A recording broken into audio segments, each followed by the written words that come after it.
وَلَقَدْ يَسَّرْنَا الْقُرْآنَ لِلذِّكْرِ فَهَلْ مِن مُّدَّكِرٍ۔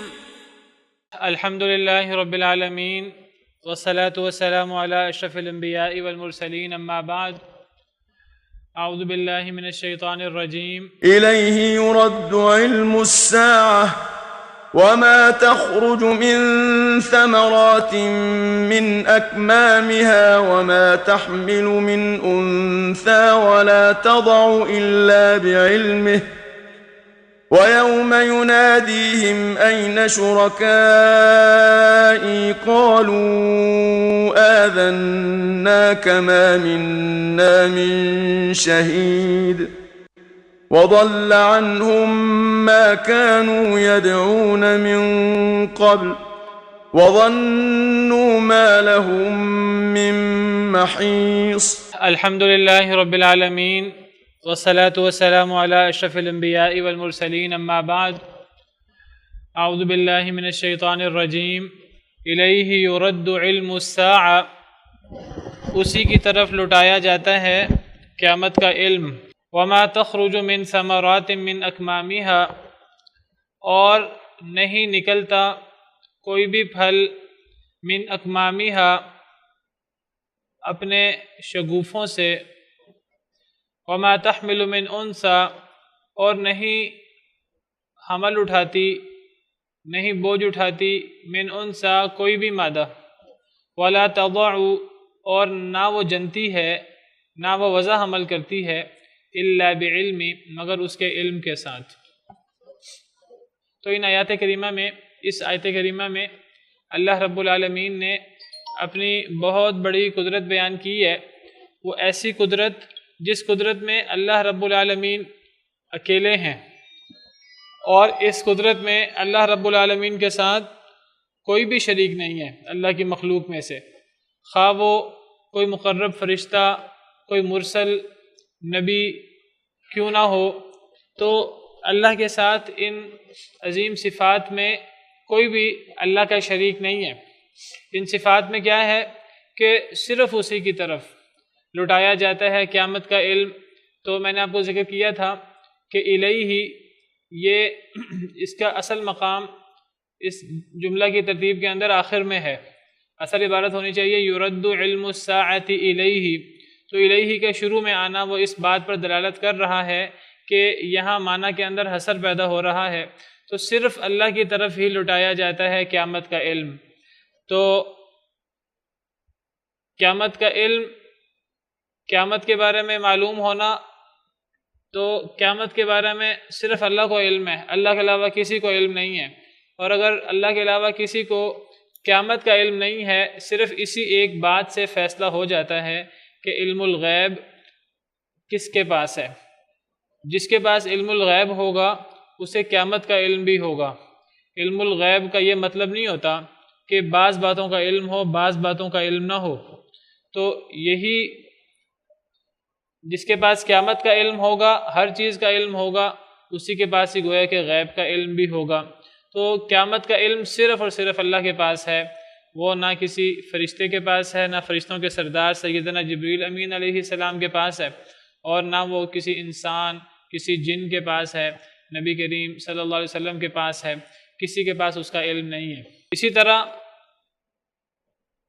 اللہ رب العالمین کی عظیم صفات میں سے، اللہ رب العالمین کی توحید کے دلائل میں سے یہ بھی ہے کہ پھلوں سے جو پھل بھی نکلتا ہے اپنے شگوفے سے، تو اللہ کو اس کا علم ہوتا ہے۔ کوئی پھول، کوئی پھل، کسی بھی بیج سے کوئی بھی چیز نکلے، وہ اللہ رب العالمین کو اس کا علم ہوتا ہے۔ وما تحمل من انثى، اور نہیں بوجھ اٹھاتی کوئی بھی مادہ، کوئی بھی مؤنث۔ انثى مؤنث کو کہتے ہیں، اور مؤنث سے مراد صرف انسانوں میں سے مؤنث نہیں ہے، اس سے ہر مخلوق میں جو بھی مادہ ہے، تو ہر مادہ جو بھی بوجھ اٹھاتی ہے، تو اللہ تعالیٰ فرماتے ہیں کہ اللہ کو اس کا علم ہوتا ہے، اور صرف اس کے حمل شروع ہونے کا علم نہیں ہوتا، بلکہ جب تک اس کا حمل ہوتا ہے، جتنی مدت کا حمل ہوتا ہے اس کا بھی اور وضع حمل کا بھی ایک ایک بات کا اللہ کو علم ہوتا ہے۔ یہ تمام باتیں یہ اللہ رب العالمین کے خاصے ہیں، یہ اللہ رب العالمین کی توحید کے دلائل میں سے ہے کہ اللہ رب العالمین اکیلے ہیں۔ یہ تمام کی تمام چیزیں قیامت کا علم ہو یا پھولوں کا، پھلوں کا اپنے شگوفوں سے نکلنا ہو، سبزیوں کا، اور کسی بھی مادہ کا حاملہ ہونا اور کسی کا وضع حمل کرنا، یہ تمام کے تمام چیزیں اللہ رب العالمین کے علم میں ہیں اور اللہ کے علاوہ کسی کے علم میں نہیں ہیں۔ اللہ تعالیٰ ارشاد فرماتے ہیں ایک اور آیت کریمہ میں، اللہ یعلم ما تحمل کل انثی وما تغیض الارحام وما تزداد، سورہ رعد کی آیت ہے، سورہ رعد آیت نمبر 8۔ اللہ تعالیٰ فرماتے ہیں کہ اللہ ہی جانتے ہیں جو اٹھاتی ہے ہر مادہ، وما تغیض الارحام، اور جو کم ہوتے ہیں رحم، وما تزداد، اور جو رحم بڑھتے ہیں۔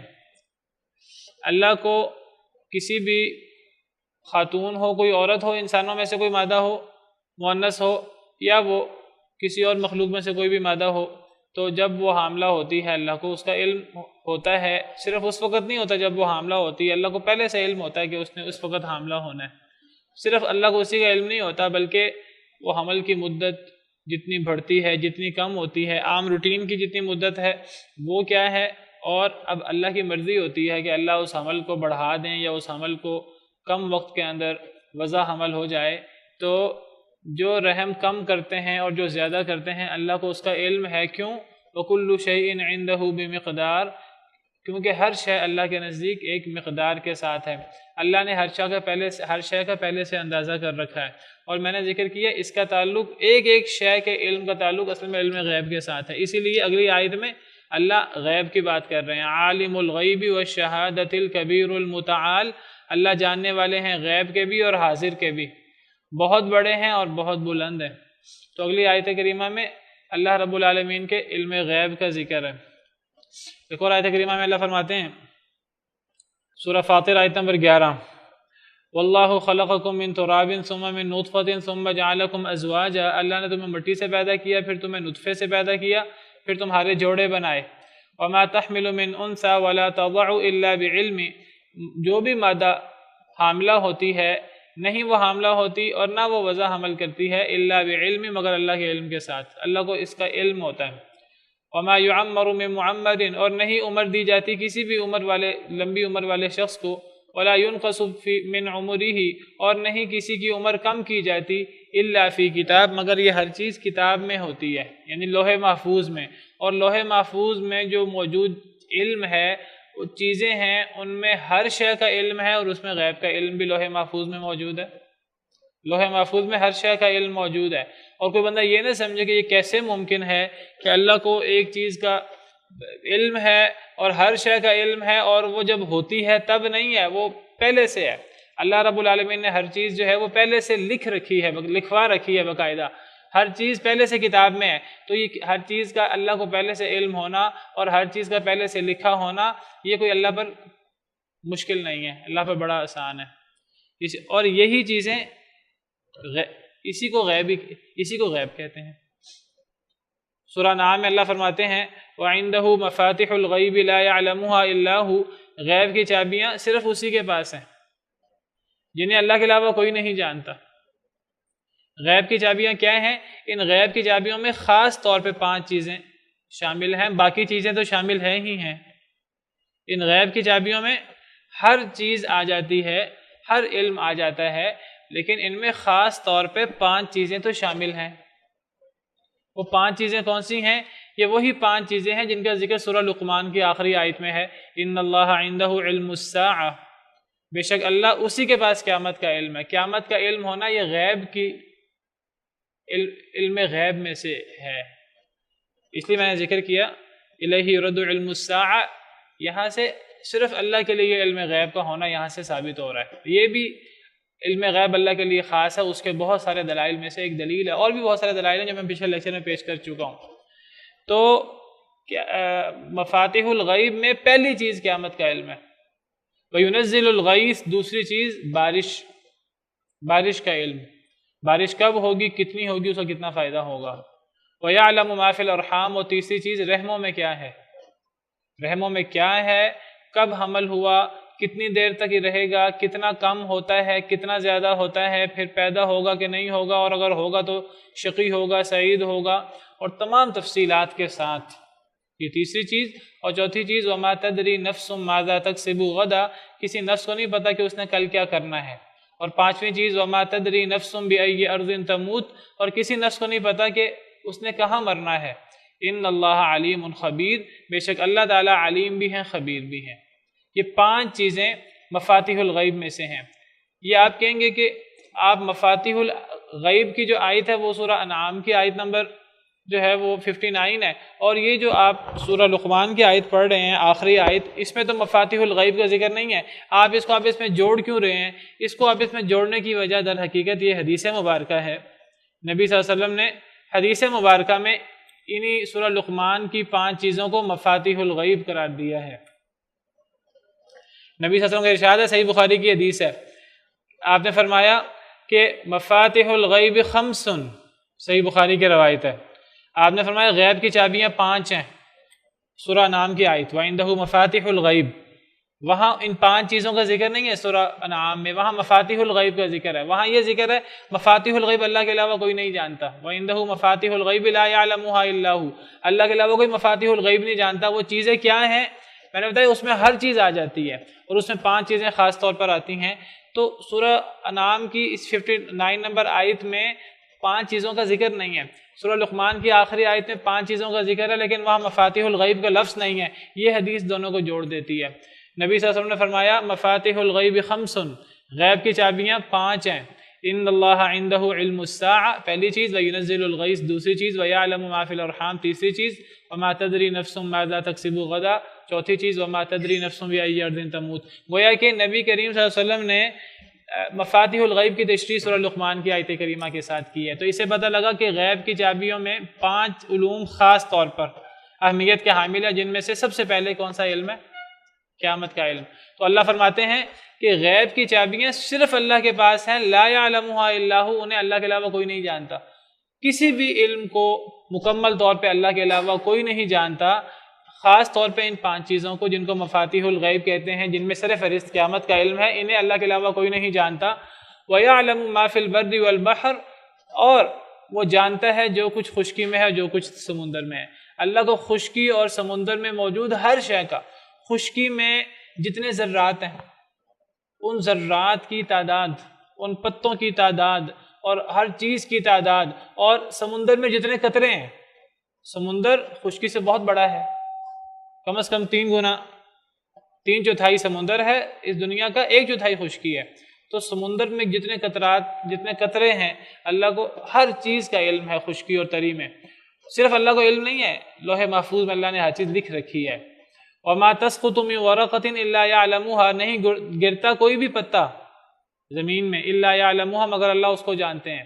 وَلَا حَبَّةٍ فِي ظُلُمَاتِ الْأَرْضِ وَلَا رَطْبٍ وَلَا يَابِسٍ، نہ کوئی دانہ ہے زمین کے اندھیروں میں، اللہ کو اس کا بھی پتہ ہے۔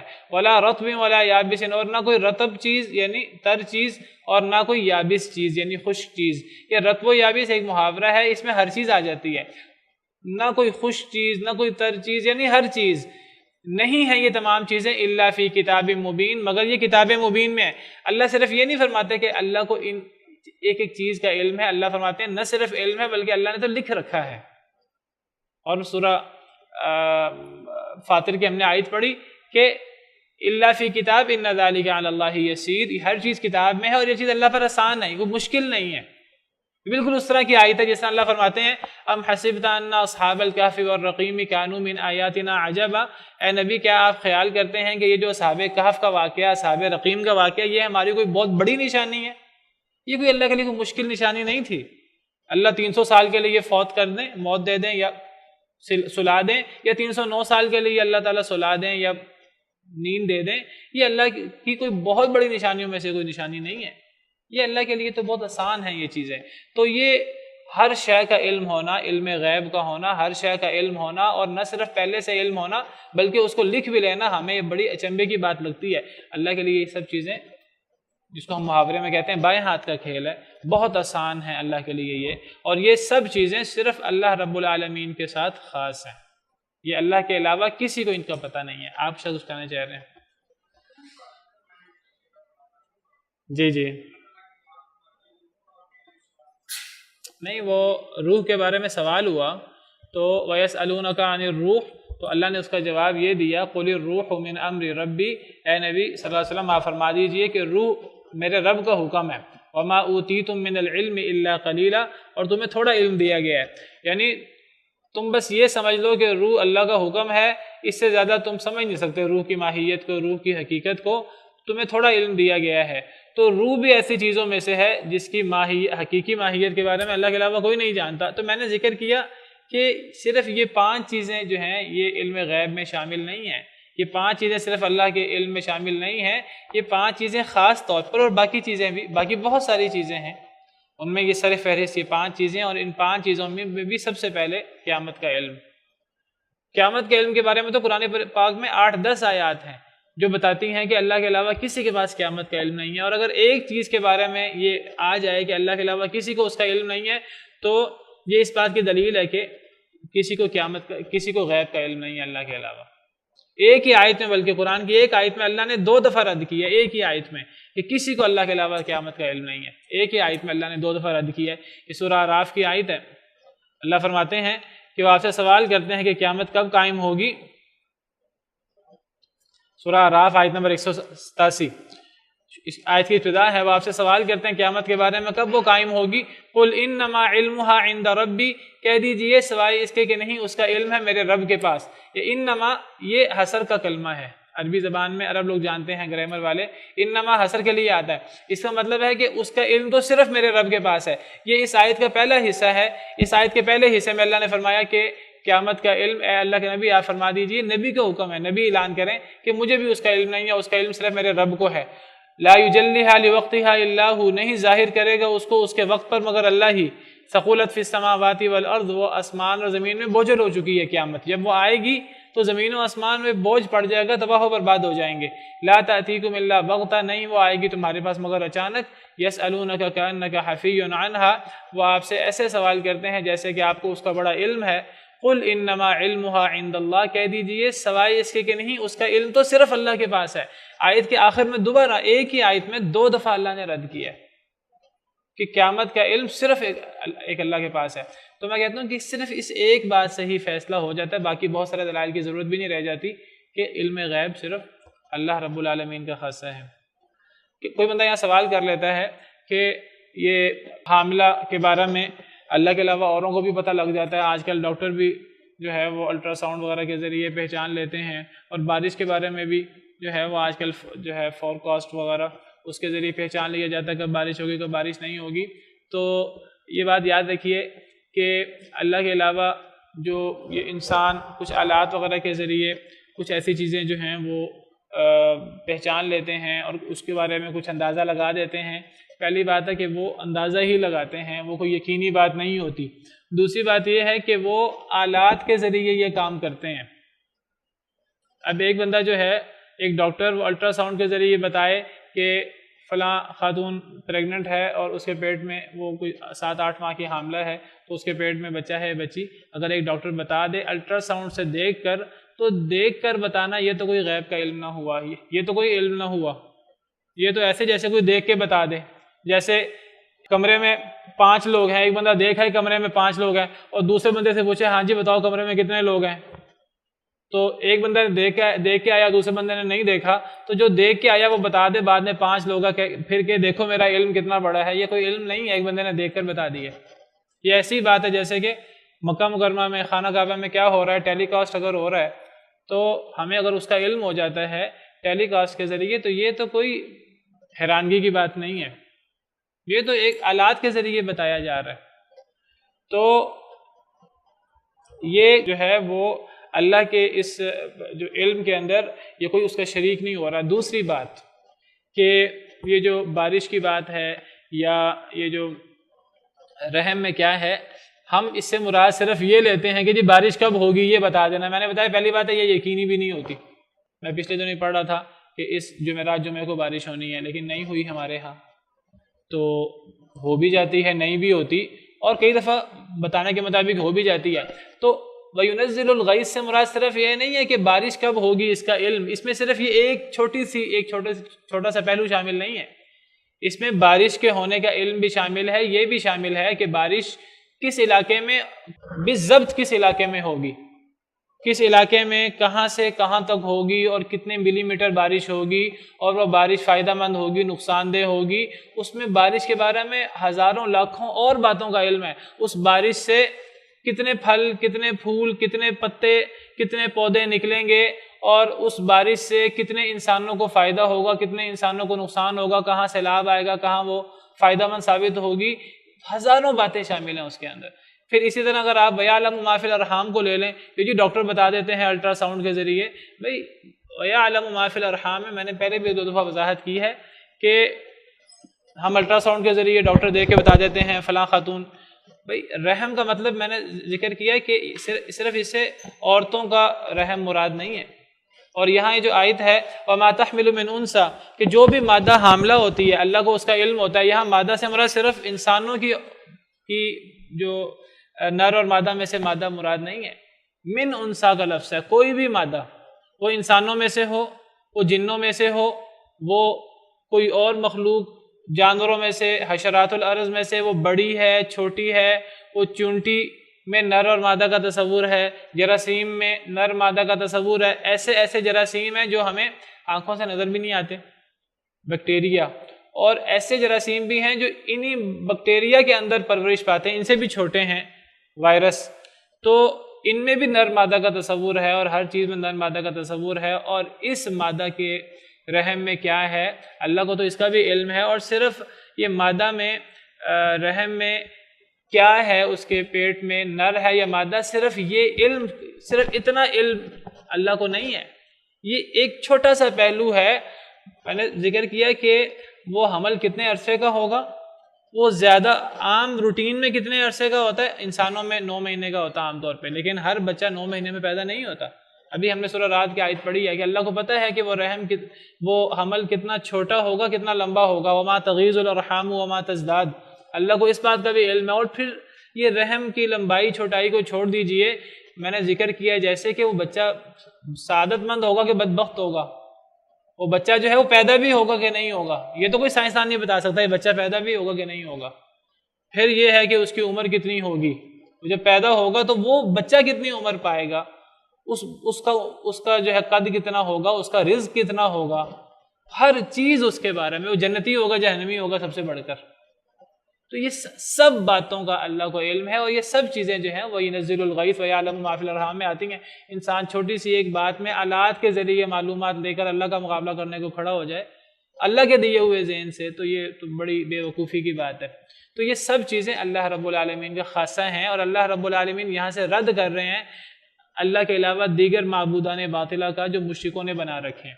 اللہ چیلنج کر رہے ہیں کہ اگر تمہارے واقعی معبودان باطل جو ہیں وہ کوئی حیثیت رکھتے ہیں تو مجھے بتاؤ ان میں سے کون یہ کام کر سکتا ہے، کون نبی ہے، کون ولی ہے، کون صحابی ہے، کون جن ہے، کون فرشتہ ہے جن کو تم نے اللہ کے علاوہ معبود بنا رکھے ہیں، مجھے بتاؤ ان میں سے کون کون یہ کام کر سکتا ہے، کوئی یہ کام نہیں کر سکتا۔ تو فرمایا وَيَوْمَ يُنَادِيهِمْ أَيْنَ شُرَكَائِي قَالُوا آذَنَّاكَ مَا مِنَّا مِنْ شَهِيدٍ، اور وہ دن ہوگا جب وہ پکارے گا، اور اس دن وہ پکارے گا یعنی قیامت کے دن اللہ پکاریں گے، أَيْنَ شُرَكَائِي کہاں ہیں میرے شریک، قَالُوا آذَنَّاكَ تو وہ کہیں گے ہم نے بتا دیا ہے آپ کو، ما منا من شہید نہیں ہے ہم میں سے کوئی بھی گواہ۔ تو اس آیت کریمہ میں در حقیقت اللہ رب العالمین شرک کا رد کر رہے ہیں، جیسے میں نے ذکر کیا۔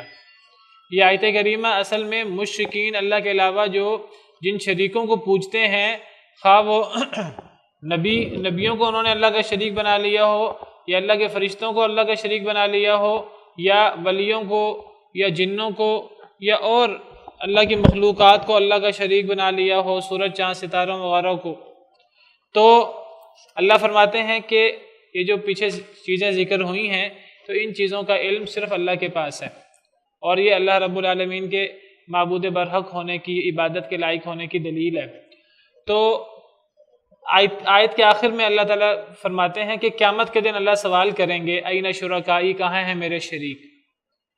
گویا کہ جو لوگ دنیا کے اندر ان دلائل کے باوجود، ان واضح اور سورج کی طرح روشن دلائل کے باوجود لوگ اللہ کا شریک بناتے رہے، لوگ اللہ کے ساتھ شرک کرتے رہے اور اللہ کے شریک بناتے رہے، تو اللہ قیامت کے دن کہیں گے کہ ٹھیک ہے تم دنیا کے اندر میرے شریک بناتے رہے، اب ذرا اپنے میرے شریکوں کو آواز دو کہ وہ تمہیں آج میری پکڑ سے، میرے عذاب سے تمہیں بچا سکیں۔ اللہ اس دن پکاریں گے کہاں ہے میرے شریک؟ تو مشرک کیا جواب دیں گے؟ مشرک پوری زندگی جس توحید و شرک پر بحث کرتے رہے، نہیں ہم نے جن کو اللہ کا شریک بنایا ہے ہم نے صحیح بنایا ہے، وہ واقعی یہ کر سکتے ہیں، یہ کر سکتے ہیں، یہ کر سکتے ہیں، پوری زندگی وہ اس پر بحث کرتے رہے۔ قیامت کے دن اللہ کہیں گے میرے شریک کہاں ہیں؟ وہ کہیں گے آذناکا، ہم نے آپ کو خبردار کر دیا ہے۔ آذناکا، آذنا بتا دینا، خبردار کر دینا، وہ کہیں گے ہم نے بتا دیے ہیں آپ کو، ہم نے آپ کو خبردار کر دیا ہے، ما منا من شہید، ہم میں سے کوئی اس بات کا گواہ نہیں ہے کہ ہمارا کوئی شریک تھا۔ جھوٹ بول دیں گے قیامت کے دن، جیسا ہم نے پیچھے پڑھا کہ مشرک قیامت کے دن قسمیں اٹھا اٹھا کر جھوٹ بول دیں گے۔ ثم لم تکن فتنتهم الا ان قالوا والله ربنا ما كنا مشرکین، سورہ انعام میں ہے۔ پھر ان کا جواب اس کے علاوہ اور کچھ نہیں ہوگا کہ وہ کہیں گے واللہ ربنا، قسم ہے اللہ کی جو ہمارا رب ہے، ما كنا مشرکین، ہم نے کبھی شرک نہیں کیا۔ قیامت کے دن مشرک شریکوں کا اور شریک مشرکوں کا انکار کر دیں گے۔ مشرک اپنے شریکوں کی عبادت کا، کہ ہم نے پوری زندگی کسی کی عبادت کی ہو اللہ کے علاوہ، پوری زندگی اللہ کے علاوہ اوروں کی عبادت کرتے رہے، لیکن قیامت کے دن مشرک لوگ اس کا انکار کر دیں گے۔ جب دیکھیں گے اللہ غضب میں ہے اس کا انکار کر دیں گے، تو اللہ تعالیٰ تنزیہ طور پہ پوچھیں گے کہ دنیا میں تو تمہیں سمجھ نہیں آتی تھی، دنیا میں میرے سارے دلائل کو تم رد کرتے تھے، آج مجھے بتاؤ کہ میرے شریک کہاں ہیں جو تم نے دنیا میں باطل میرے شریک بنا رکھے تھے۔ وہ کہیں گے اے اللہ ہم بتا تو چکے ہیں، پہلے بھی بتا دیے ہیں، ابھی بھی دوبارہ بتا رہے ہیں، ہم میں سے کوئی اس کا گواہ نہیں ہے کہ کوئی اللہ کا شریک ہے۔ قیامت کے دن حق کا اقرار کریں گے، انکار کریں گے اپنے شرک کا، پوری اپنی زندگی کی شرک کا انکار کر دیں گے۔ تو کتنی بڑی بے وقوفی ہے کہ جس کا اللہ انسان نے قیامت کے دن انکار کرنا ہے، انسان پوری زندگی اس پہ بحث کرتا پھر ہے دوسروں سے۔ اس کو زندگی کے اندر اس کی اصلاح کر لینی چاہیے۔ وَضَلَّ عَنْهُمْ مَا كَانُوا يَدْعُونَ مِنْ قَبْلِ، اور گم ہو جائے گا ان سے جو وہ پکارا کرتے تھے اس سے پہلے۔ اس سے پہلے سے مراد ہے دنیا میں وہ جو پکارا کرتے تھے، کس کو؟ یعنی اللہ کے علاوہ اوروں کو۔ دنیا میں اللہ کے علاوہ جو اوروں کو پکارا کرتے تھے، اللہ اب سوال کر رہے ہیں پچھلی آیت میں کہاں ہیں میرے شریک؟ وہ کہیں گے اے اللہ ہم نے بتا تو دیا کہ ہم میں سے کوئی گواہ نہیں ہے اس بات کا، کوئی آپ کا شریک ہے، یعنی ہم نے کسی کو نہیں پکارا دنیا کے اندر۔ اللہ فرماتے ہیں کہ دنیا میں وہ جس کو پکارا کرتے تھے، قیامت کے دن وہ گم ہو جائے گا ان سے۔ قیامت کے دن کوئی ان کو پیر، کوئی ولی، کوئی نبی، کوئی فرشتہ ان کو فائدہ نہیں دے سکے گا، اور یہ سارے ان کے جو ہیں وہ ولی اور سارے ان کے پیر جو ہیں وہ گم ہو جائیں گے ان سے۔ اس سے پتہ لگا یہاں شرک کی بات ہو رہی ہے، اس سے پتہ لگا کہ پکارنا بھی شرک ہوتا ہے، یہاں پکارنے کی بات ہو رہی ہے، اور گم ہو جائے گا ان سے جو وہ پکارا کرتے تھے اس سے پہلے، پکارا کرتے تھے۔ موضوع کیا چل رہا ہے؟ شرک، توحید اور شرک کا موضوع چل رہا ہے۔ پتہ لگا کہ پکارنا بھی شرک ہوتا ہے۔ کئی لوگ بحث شروع کر دیتے ہیں نہیں جی اللہ کے علاوہ کسی کے سامنے سجدہ کرنا شرک ہوتا ہے۔ بس پکارنا تو شرک نہیں ہوتا، ہم تو پکارتے ہیں اللہ کے اولیاء کو، اللہ کے اولیاء کو پکارنے میں کیا حرج ہے؟ اللہ کے اولیاء کو پکارنا ان کی عبادت ہے، کیونکہ اللہ کو پکارنا اللہ کی عبادت ہے۔ اور یہ بات ہم سورہ مومن میں پڑھ چکے ہیں، وقال ربکم ادعونی استجب لکم، تمہارے رب نے کہا مجھے پکارو میں تمہاری پکار قبول کروں گا۔ ان الذین یستکبرون عن عبادتی، جو لوگ میری عبادت سے تکبر کرتے ہیں۔ آیت کے شروع میں دعا کی بات ہو رہی ہے، پکارنے کی بات ہو رہی ہے، آیت کے آخر میں عبادت کی بات ہو رہی ہے، چیز ایک ہی ہے۔ گویا کہ دعا یا پکارنا یہی عبادت ہے۔ جو لوگ میری عبادت سے تکبر کرتے ہیں، یعنی مجھے پکارنے سے تکبر کرتے ہیں، مجھے پکارتے نہیں، مجھ سے دعا نہیں کرتے، ذلیل ہو کر جہنم میں داخل ہوں گے۔ تو پتہ لگا پکارنا یہ بھی سب سے بڑی عبادت ہے۔ حدیث میں ہے الدعاء هو العبادہ، دعا ہی تو عبادت ہے۔ تو پتہ لگا کہ اللہ کے علاوہ اوروں کو پکارنا، یا عبد القادر شیئا للہ، اے عبد القادر اللہ کے لیے کچھ کر دیں، کچھ ہماری بگڑی بنا دیں، اور پھر اللہ کے علاوہ نبی کریم صلی اللہ علیہ وسلم کو پکارنا، یا علی مدد کے نعرے لگانا، اور پھر اللہ کے علاوہ غیروں کو پکارنا، یہ سب کے سب شرک ہے۔ اللہ فرماتے ہیں کہ وہ جو دنیا کے اندر اللہ کے علاوہ اوروں کو پکارا کرتے تھے، یہ جو شرک کیا کرتے تھے، شرک اکبر، شرک اصغر بھی نہیں ہے، یہ شرک اکبر ہے، یہ جو اللہ کے علاوہ وہ اوروں کو پکارا کرتے تھے، یہ سارا ان سے ہوا ہو جائے گا قیامت کے دن۔ قیامت کے دن اس کا انکار کر دیں گے، گم ہو جائے گا، قیامت کے دن کوئی فائدہ نہیں ہوگا۔ وَظَنُّوا مَا لَهُم مِّن مَّحِيصٍ، اور انہیں یقین ہو جائے گا کہ نہیں ہے کوئی بھاگنے کی جگہ۔ ظنّو، وہ گمان کریں گے، یہاں ظن، گمان، اصل میں ظن کا لفظی مطلب ہوتا ہے گمان۔ گمان کی کئی صورتیں ہوتی ہیں، ایک گمان ہوتا ہے جس کو گمان مرجو کہتے ہیں، ایک گمان ہوتا ہے جس کو گمان غالب کہتے ہیں۔ گمان مرجو کون سا ہوتا ہے کہ ایک انسان کا خیال ہو لیکن وہ اس خیال کی حیثیت، اس پر دلائل نہ ہو، اس خیال کے اس کا ایک ہلکا سا رجحان ہو، اس کو گمان مرجو کہتے ہیں۔ ایک ہوتا ہے ظن غالب۔ ظن غالب ہوتا ہے کہ انسان کو زیادہ گمان یہ ہو کہ بات ایسے ہے، اور تھوڑا احتمال ہو کہ نہیں ممکن ہے ایسے نہ ہو، لیکن زیادہ اس کا احتمال ہو۔ اگر ہم پرسنٹیج بنائیں، 100 نمبر ہیں، ایک بندے کو 80%، 90% اس کا گمان غالب ہو یہ کام ہو جائے گا، اور 10% اسے احتمال ہو کہ نہیں ہو سکے گا، تو اس کو کہتے ہیں ظن غالب۔ ایک ہوتا ہے ظن مرجو، گمان مرجو۔ گمان مرجو وہ ہے جو 50% سے بھی کم ہے۔ ایک بندے کو 10-20% ایک کام ہونے کی امید ہے، ایک بندے نے نکما سا پیپر کیا ہے تو اب اس کے دل میں احتمال آتا ہے شاید میں پاس ہو جاؤں، یہ ہے گمان مرجو۔ ایک بندے نے اچھا پیپر کیا ہے، گمان مرجو۔ ایک بندے نے اچھا پیپر کیا ہے، اس نے کوئی 70-80-90% اٹیمپٹ کیا ہے، اور اسے گمان غالب ہے کہ میں پاس ہو جاؤں گا، یہ گمان غالب ہے۔ ان دونوں میں بڑا فرق ہے، گمان مرجو میں، گمان غالب میں بڑا فرق ہے۔ اور ایک گمان غالب تو اتنا گمان غالب ہوتا ہے کہ تقریباً وہ یقین کے قریب قریب ہوتا ہے، اس کو بھی عربی زبان میں ظن کہہ دیتے ہیں۔ یہ ظن کے تینوں معنی ہوتے ہیں، بات یاد رکھیے، ظن کے یہ تینوں معنی ہوتے ہیں۔ قرآن کریم کی کئی آیات میں ظن سے مراد ظن مرجو ہے۔ ظن مرجو پیش نہیں کرنا چاہیے، پیش کرنا ہی گناہ ہے۔ اور یہ جو سورہ حجرات کی آیت ہے، یا ایھا الذین آمنوا اجتنبوا کثیرا من الظن، اے ایمان والو بہت زیادہ ظن سے بچا کرو، یہاں ظن مرجو مراد ہے۔ ان بعض الظن اثم، بہت سے گمان گناہ ہوتے ہیں، یہ گمان مرجو کی بات ہو رہی ہے۔ جو احتمالات ہوتے ہیں نا، یہاں سے سن لیا، الٹی سیدھی بات یہاں سے سن لی، اور ہم نے اس کو بدگمانی، جس کو ہم کہتے ہیں بدگمانی، اور گمان مرجو ایک چیز ہے، تو یہ بدگمانی گناہ ہوتا ہے، یاد رکھیے۔ کسی سے سن کر ہم نے آگے پھیلانا شروع کر دی۔ لیکن ایک ہوتا ہے گمان غالب۔ گمان غالب پر شریعت کی بہت سی باتوں کا مدار بھی ہوتا ہے۔ گمان غالب، ایک بندے کو نماز پڑھتے ہوئے گمان غالب ہو جائے کہ میں نے 4 رکعتیں پڑھی ہیں، اور اس کا احتمال ہو کہ نہیں میں نے 3 رکعتیں پڑھی ہیں، اس کو گمان غالب پر اعتماد کرنا چاہیے۔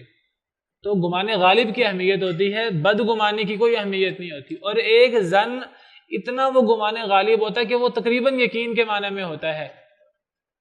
یہاں ظن یقین کے معنی میں ہے، یہ وہ ظن ہے جو ظن غالب ہے، جو آپ سمجھیے 95%، وہ بہت زیادہ جو گمان غالب ہے نا، وہ تقریباً یقین کے معنی میں۔ قرآن کریم میں ظن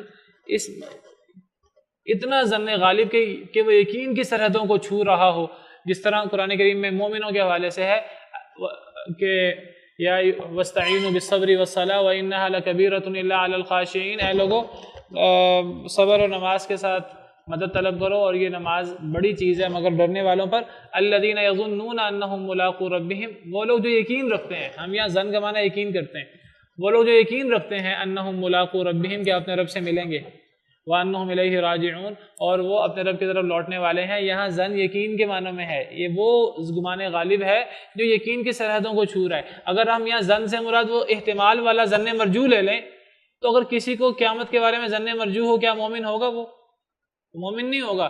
اللہ تعالیٰ یہاں مومنوں کی بات کر رہے ہیں کہ نماز سے مدد مانگو اور صبر سے مدد مانگو، یہ ڈرنے والوں پر بھاری نہیں ہے، جو ڈرتے نہیں ہیں ان پر بھاری ہے۔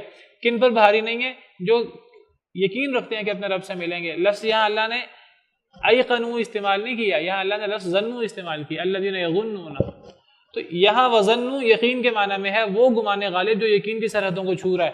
فرمایا وظنوا ما لهم من محیص، اور انہیں یقین ہو جائے گا، انہیں اتنا گمان غالب جو یقین کے قریب ہے، انہیں یقین ہو جائے گا کہ آج بھاگنے کا کوئی رستہ نہیں ہے. قیامت کے دن تو کافروں کو یقین ہو جائے گا کہ آج بھاگنے کا کوئی رستہ نہیں ہے اللہ کے عذاب سے. تو یہاں ظن نہ احتمال کے معنی میں ہے، بدگمانی کے معنی میں، نہ یہ گمان غالب کے معنی میں ہے. یہ وہ گمان ہے جو یقین کی سرحدوں کو چھو رہا ہے.